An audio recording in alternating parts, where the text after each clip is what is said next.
Welcome to the Slop Farm. Enjoy the video. You start by making the source predictable. Format ranges as Excel tables and name them. Once done, open Power BI Desktop and sign in, then choose Get Data and Excel. Select the workbook file, pick the specific tables or sheets you need, and decide Load versus Transform. Load brings data straight into the model.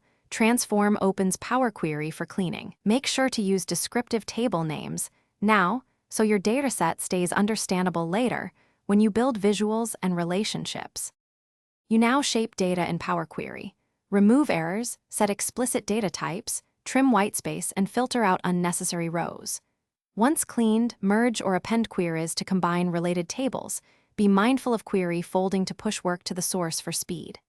After closing and applying, define relationships in the model view, match keys, and set cardinality.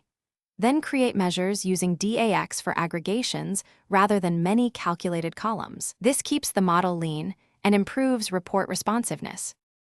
You finish by building visuals in Report View, drag fields, set filters, and configure interactions.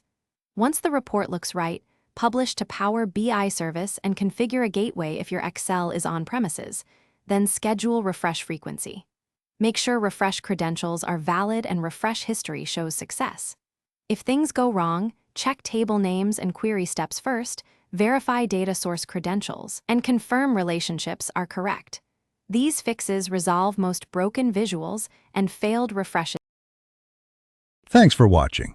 Consider subscribing if we helped you today.